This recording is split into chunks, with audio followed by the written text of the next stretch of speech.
Hey, it's Eric with PDRC, and I got the new Arma Vorteks. It's coming out this Friday. This is not an unboxing video. There's way more interesting people who are opening up the box and revealing the contents than me, so I'm just going to go ahead and tell you my first impressions after beating the crap out of this thing on day one.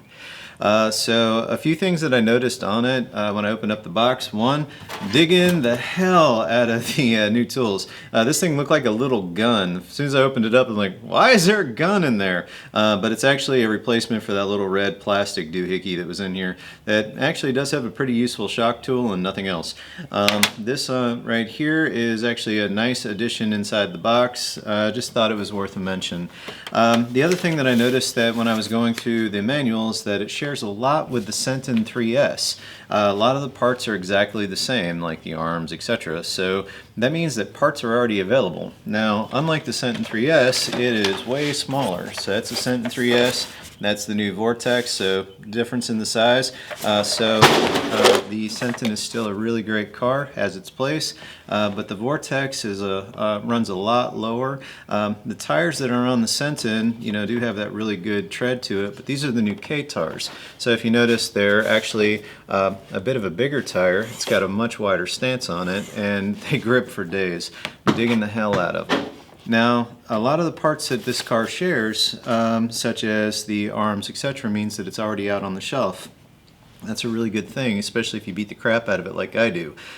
With the exception of the K-tar tires, since it's so new, you want to be careful on your tires so that you don't blow them up and then you're going to cry rivers for days because you can't get a replacement right now. So be just a little careful with your tires. Maybe go ahead and vent them. Try to, save them as much as you can. Try not to run them too much on the asphalt. They're K-tars.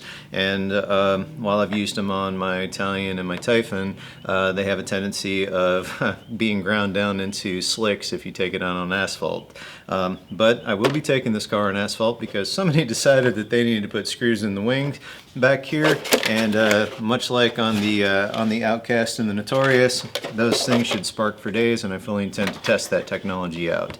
It also has rails on the roof, although I haven't really had a chance to smack this thing on its roof a lot yet. I have sent it ass over tea kettle a few times, but for the most part this thing grips on the ground really, really well, and it corners like it's on rails. A couple of things that I do really like about it.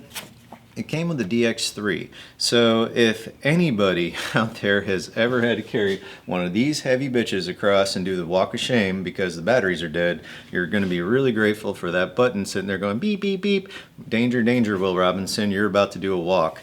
So it comes in handy on the Outcast, but it also comes in extremely handy when you're running a fast little basher because I lose track of time. The other thing that I really like about these controllers is that you can put a phone mount on it, you can put the Bluetooth on the inside, it can go ahead and control all of your AVC, etc. So it's a huge improvement over the controller that would come with the normal 3S line. So when you're looking at that $60 price hike that's on there, consider this for a moment. If you went to go get an AVC receiver, you're looking at about $65 for the receiver that's already in this car. If you went to go buy that controller, you're looking at $89. It comes with a 315, super handy to have for another vehicle, but you're already saving money, you're coming money forward with this new car. Now, the other thing that I like about it is that it comes with the Firma. That's the Firma 100. It's programmable ESC. It can transmit out your telemetry data, etc. It works really well with the smart batteries. Also, the BEC voltage on this thing is at 6.0. And if you've ever let the magic smoke out of one of these sitting at 7.4, you'll understand why that 6.0 is really, really awesome. So you can save a little bit on your servos as well. Because there's a lot of existing technology already out there, a lot of parts are already on the shelf, that means that you can go ahead and pair that thing up with the Holy Grail spur gear right away. That's 310945 metal spur gear. Past that, the only other thing I'd probably do to it is on the rear put in the metal CVD slider. That's a AR 310870. And other than that, just go out and beat the hell out of it. Now, I haven't had a chance to give it the full walkthrough in paces. It came with an 18-tooth pinion gear, which is about 50 miles an hour. I went ahead and popped in the 20-tooth, and that should give me the full 60. So once I get a chance to go outside and beat the hell out of this thing a little bit more, I'll give you my impressions and go from there. In the meantime, thanks for watching. Hope that you're going to be looking at getting yourself one of these as well, and talk soon. Thanks. Bye.